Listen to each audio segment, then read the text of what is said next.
नमस्कार दोस्तों, मैं समीर भटनागर आप सभी का स्वागत करता हूं अपने YouTube चैनल पे, जिसमें हमारा सूर्य ग्रह के ऊपर अलग अलग लगन में अलग अलग भावों में क्रम चल रहा है।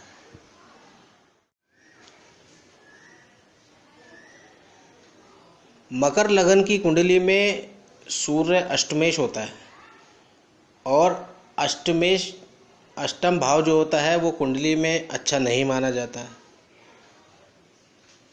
अष्टमेश और शनि, क्योंकि मकर का स्वामी शनि है और अष्टमेश है सूर्य, जब भी इनका परस्पर युति होती है, दृष्टि होती है या संबंध होता है, आपस में साथ में बैठे होते हैं या किसी भाव में होते हैं, तो अक्सर ये देखा गया है कि दोनों उस भाव के कारकों की कारक तत्वों में कमी लाते हैं और उस व्यक्ति के लिए उस भाव से रिलेटेड चीज़ें पाने में दिक्कतें होती हैं। और कई बार इतनी प्रॉब्लम बढ़ जाती है क्योंकि लग्नेश के साथ जब अष्टम की युति होती है तो अधिकतर ये देखा गया है कि कोई भी बीमारी इनको होती है तो वो जल्दी से ठीक नहीं होती है। इस वजह से जब भी सूर्य और शनि की मकर लगन में कहीं भी युति होती है तो वो व्यक्ति बड़ा चिड़चिड़ा सा रहता है, तनावग्रस्त रहता है, उसे हमेशा अपने भाग्य में कमी नज़र आती है और उसके साथ जो भी चीज़ें ज़िंदगी में जुड़ी होती हैं उसमें उसको कमी निकालना उसके स्वभाव में होता है। इन सब चीज़ों को दूर करने का एक ही उपाय है कि शनि को मजबूत करा जाए और सूर्य को यहाँ पर कमज़ोर करना ज़रूरी है। सूर्य कमज़ोर होता है कुंडली में तो यहाँ मकर राशि वालों के लिए अच्छा है, क्योंकि शनि मित्र है और सूर्य शत्रु है। क्योंकि शनि यहाँ पे लग्नेश है तो ये लगन का नुकसान करेगा सूर्य। अब यहाँ पर ये समझना उससे ज़्यादा ज़रूरी है कि अष्टमेश किस भाव में बैठा हुआ है। अगर अष्टमेश किसी खराब भाव में बैठता है तो वो अच्छा है, क्योंकि खराब भाव का स्वामी खराब जगह बैठेगा तो वो रिजल्ट अच्छे देता है। लेकिन अगर अच्छे अष्टमेश जो है वो अच्छे भाव में बैठेगा तो उस भाव को खराब करने की कोशिश करेगा। इस कुंडली में सूर्य के विशेष बल देखने पड़ते हैं। षड बल से पता लगता है कि सूर्य की पावर कितनी है, अंशों से पता लगता है कि सूर्य की कितनी डिग्री है, कितने अंश हैं और कितने अंशों पे वो इस कुंडली के जातक को कितना नुकसान करेंगे या फायदा करेंगे।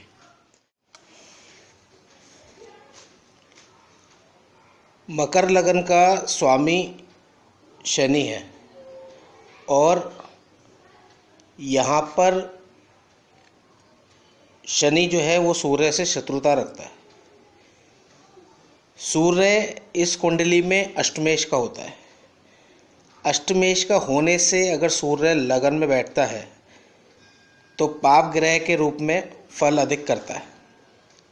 लगन में सूर्य मकर राशि में अपनी राशि से छठे होने से शुभ है, यहाँ एक खराब नहीं होता है। तो जातक का आत्मविश्वास भरपूर होता है, जातक आकर्षक होता है, लेकिन पिता के साथ उसके संबंध अच्छे नहीं होते। जीवन में सुख प्राप्त करने के लिए जातक को जीवन में काफ़ी परिश्रम करना पड़ता है। जातक की स्त्री आकर्षक होती है, लेकिन दोनों के विचारों में काफ़ी भिन्नता रहती है और जिसकी वजह से कई बार इनकी जीवन में जीवन साथी से अलग होने के योग भी बनते हैं। द्वितीय भाव में कुंभ राशि में सूर्य स्थित होता है तो जातक को परिवार व कुटुंब का सुख कम प्राप्त होता है। परिवार के लोगों से उसके वैचारिक मतभेद रहते हैं। जातक अपने पिता की बात नहीं मानता है, अपने पिता से शत्रु भाव भी रखता है।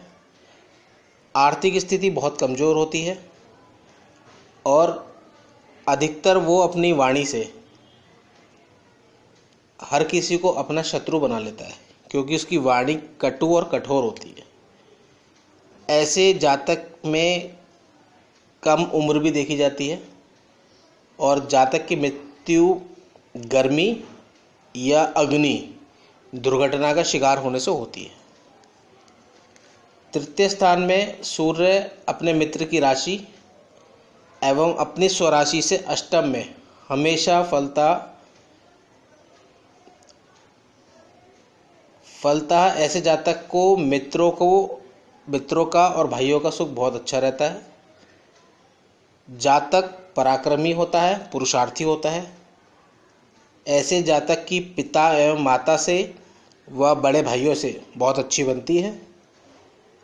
भाग्योदय में जातक कुछ कमी का अनुभव करता है और कई बार अगर यहाँ पे पाप ग्रह की दृष्टि हो तो जातक को काफ़ी कठिनाइयों से जीवन व्यतीत करना पड़ता है। चतुर्थ स्थान में सूर्य मेष राशि में उच्च का हो जाता है और उच्च का होकर स्थित होने से जातक को कार्य व्यवसाय में कुछ परेशानी होती है। परिश्रम का पूर्ण फल प्राप्त नहीं होता है, किंतु पिता की संपत्ति का सुख जातक भोगता है। उसे मकान एवं वाहन का सुख अच्छा रहता है। जातक का पिता उसके लिए चिंतित रहता है। जातक को उच्च शिक्षा प्राप्त होती है, लेकिन राजकीय सेवा के अवसर में कठिनाई प्राप्त होती है। यदि सूर्य के साथ शनि स्थित हो तो जातक का जीवन व्यवस्थित रहता है, लेकिन आकस्मिक दुर्घटना का शिकार होना पड़ता है। लेकिन इस भाव में यदि अगर सूर्य के साथ शुक्र की युति हो तो वो लाभदायक होती है। पंचम भाव में वृषभ राशि में सूर्य स्थित होने से जातक को संतान सुख प्राप्त नहीं होता है। गर्भपात होने के कारण जातक उदासीन हो जाता है। राजनीति में भी जातक प्रभाव जमाने की कोशिश करता है, लेकिन उसका उसको कोई लाभ नहीं मिल पाता है। शेयर बाजार की तरफ को उसका रुझान रहता है, लेकिन उसमें उसको निवेश करने के बाद हानि उठानी पड़ती है। जातक प्रायः भ्रमित बुद्धि का होता है। कठोर परिश्रम जब भी करता है तो उसे उचित लाभ नहीं मिलता है, जिसकी वजह से वो काफ़ी तनावग्रस्त रहता है। पेट की समस्या ऐसे जातकों को रहती है और यदि यहाँ पे शुभ ग्रहों की दृष्टि हो तो ये युति इसके लिए शुभ रहती है। छठे भाव में मिथुन राशि में सूर्य स्थित होने से विपरीत राजयोग के कारण जातक को भौतिक और आर्थिक सुविधा तो प्राप्त होती है, लेकिन प्रायः रोग से वो ग्रसित रहता है। जीवन में गुप्त शत्रुओं की अधिकता रहती है, जिससे जातक का खर्चा भी अधिक रह सकता है। शत्रुओं का नाश करने में वो पूर्णतः सक्षम होता है और यदि यहाँ पर बुध के साथ इसका बुध आदित्य योग बने तो जातक एक राजकुमार के समान जीवन व्यतीत करता है। सप्तम भाव में कर्क राशि में सूर्य स्थित होने से जातक का दाम्पत्य जीवन प्रायः सुखी नहीं कहा जा सकता। जीवन साथी की तरफ से अपेक्षित सहयोग नहीं मिलने के कारण ये प्रायः तनाव से ग्रसित रहते हैं। जातक महत्वाकांक्षी होता है, लेकिन संपूर्ण जीवन प्रायः संघर्ष करते करते व्यतीत हो जाता है। यदि सूर्य के साथ शनि हो तो ऐसे जातक दाम्पत्य जीवन से निराश होकर कई बार आत्महत्या तक कर लेते हैं। और यदि यहाँ पे पाप ग्रह की दृष्टि हो या राहु केतु की युति हो तो ये स्थिति इनके दाम्पत्य जीवन के लिए अच्छी नहीं होती है। कई बार तलाक के केसेस भी देखे गए हैं। अतः आपसे किसी से भी अनुरोध है कि किसी अच्छे ज्योतिष को दिखाएं और तभी कुंडली का विश्लेषण करें। अष्टम भाव में सिंह राशि में सूर्य स्थित होता है तो यहाँ विपरीत राजयोग के कारण धन, मान और सम्मान की प्राप्ति होती है, लेकिन धन आता तो है लेकिन रुकता नहीं है।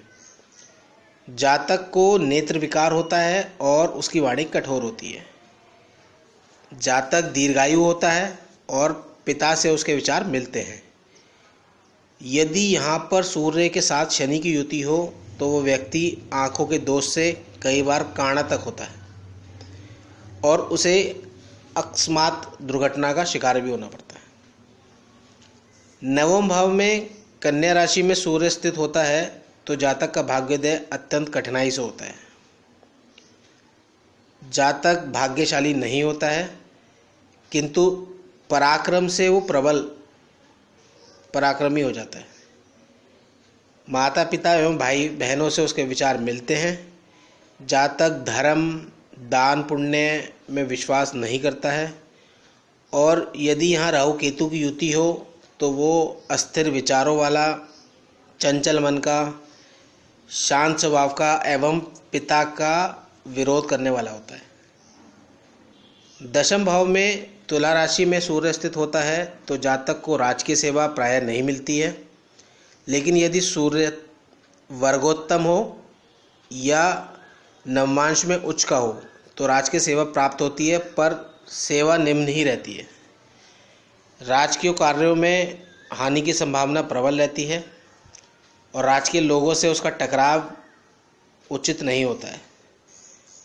ऐसे जातकों के प्रायः पैरों के घुटनों में चोट का डर रहता है और राजकीय दंड का ये अवश्य भागी होता है। एकादश भाव में वृश्चिक राशि में जब सूर्य होता है तो जातक को कार्य व्यवसाय में प्रायः हानि उठानी पड़ती है। कार्य के प्रति पूर्ण समर्पण भी उचित लाभ नहीं दिलाता है, जिससे जातक उग्र स्वभाव का और तनावग्रस्त रहता है। जातक की बुद्धि प्रायः भ्रमित रहती है। संतान सुख की प्राप्ति देरी से होती है। ऐसे में इनको सूर्य के उपाय करने चाहिए, सूर्य को अर्घ्य देना चाहिए, और यदि सूर्य के साथ यहाँ बृहस्पति हो तो संतान सुख की इनकी पूर्ति होती है। संतान प्राप्ति हो गई हो तो कई बार उनके विचारों से या संतान के साथ इनके विचार नहीं मिलते हैं, इसकी इन्हें परेशानी उठानी पड़ती है। द्वादश भाव में धनु राशि में सूर्य जब स्थित होता है तो विपरीत राजयोग बनता है। इसके कारण जातक को आर्थिक और भौतिक सुख की प्राप्ति होती है। जातक थोड़ा सा अहंकारी स्वभाव का होता है।